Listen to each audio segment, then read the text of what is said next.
2016 সালে একজন সম্মানিত ব্যক্তি যিনি অ্যাওয়ার্ড পাওয়ার যোগ্য ছিল, যাকে বড় ইন্ডোরে সম্বোধনা দেওয়ার কথা ছিল, আমরা সেটা থেকে বঞ্চিত হওয়ার পরেও আজকে 8 বছর পরেও যে আমরা করতে পেরেছি, এতে আমরা বুঝে নিচ্ছি 2024 সালটা আসলেই অনেক জুলুমের নির্যাতনের পরে আমরা একটা সুন্দর আলো বাতাস দেখতে পাচ্ছি।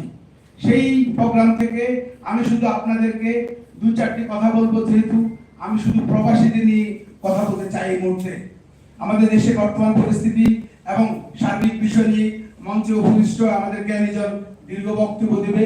কারণ হচ্ছে আজকের প্রোগ্রামটা জুমাবার, আমরা দীর্ঘায়িত করব না। যে বিষয়টাকে আপনাদের সামনে আমি উপস্থিত করব, আমাদের আজকের সঞ্চালক সুলতান মাহমুদ ভাই যে বিষয়টা কথা বলেছেন, আমরা বিভিন্ন প্রয়োজনে দেশের বিভিন্ন অঞ্চলে গিয়েছিলাম প্রবাসীদের বিষয় বোঝার জন্য। আমরা চেয়েছিলাম যে প্রবাসীরা কি সুখ দুঃখে আছে তা বোঝার জন্য।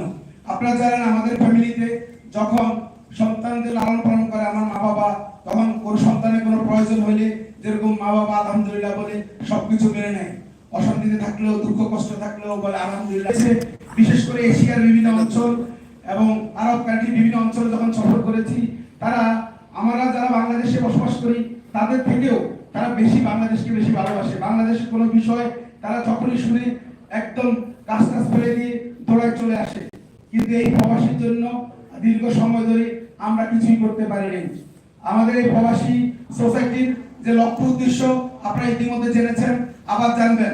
আমি প্রবাসী সোসাইটি এবং 2024 সালে গণঅভ্যুত্থানের সরকারকে অনুরোধ জানাবো প্রবাসীদেরকে কিছু স্পেশাল সিস্টেম করে দেওয়ার জন্য।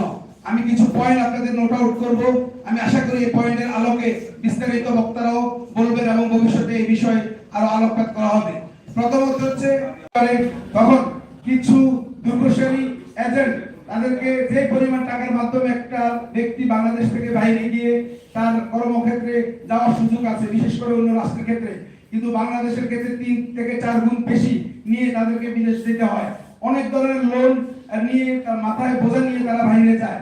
আমি এটার একটা সমাধান চাই। বাংলাদেশ থেকে যারা বাইরে যায় তাদের টিকিটিং এর সমস্যা হয়। আপনারা জানেন আমাদের পাশের দেশগুলো থেকে আরব কান্ট্রি বা এশিয়ার বিভিন্ন দেশে যাওয়ার ক্ষেত্রে যে পরিমাণ টিকিটের দাম থাকে, বাংলাদেশ থেকে যাওয়ার ক্ষেত্রে 3 থেকে 4 গুণ বেশি টিকিট দিয়ে তারা কিনতে হয়। এবং যখন বিদেশ থেকে হঠাৎ করে কোনো একজন প্রবাসী ফ্যামিলি যোদ্ধা বাংলাদেশে আসতে চায়, ফ্যামিলি টানে, তাৎক্ষণিকভাবে তাদের টিকিট কেনার জন্য অতিরিক্ত টিকিট ফি দিয়ে তারা আসতে হয়। এয়ারপোর্টে যখন আসে তখন তারা মালামাল নিয়ে যখন এয়ারপোর্টে পৌঁছে, তখন এয়ারপোর্টে সার্বিকভাবে তাদেরকে সহযোগিতা করা হয় না। আমি গত মাসে মালয়েশিয়া থেকে আসার সুযোগ হয়েছে। পুরো পথটাই খুব জার্নিটা খুব আরামদায়ক।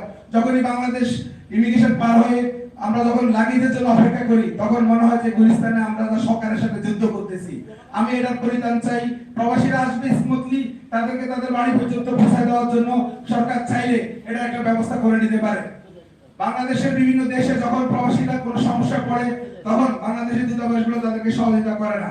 বিশেষ করে পাসপোর্ট তৈরি করার ক্ষেত্রে তারা অন্যরকম ঝামেলা সৃষ্টি হয়। আমি এই আজকের প্রোগ্রাম থেকে আমি এই গণঅভ্যুত্থানের সরকারকে আহ্বান জানাবো, সবকিছুর একটা কমিশন করা হয়েছে। শুধুমাত্র প্রবাসী কল্যাণের ক্ষেত্রে একটা কমিশন গঠন করে তদন্তের মাধ্যমে যে সমস্যাগুলো সমাধানযোগ্য, সেই সমস্যার সমাধানের উদাত্ত আহ্বান জানাচ্ছি। এবং এই প্রোগ্রাম থেকে ঘোষণা দিচ্ছি, আমাদের প্রবাসী সোসাইটি প্রবাসী কল্যাণে সার্বক্ষণিক সহযোগিতা করবে।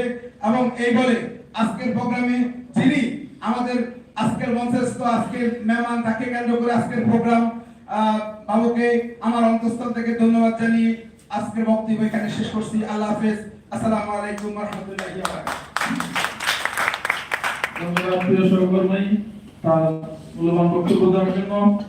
এই পর্যায়ে বক্তব্য নিয়ে আসছেন আজকের এই অনুষ্ঠানের বিশেষ অতিথি জনাব সৈয়দ জাকির হোসেন বাবুল, সাবেক vice chairman association of travel agent of Bangladesh.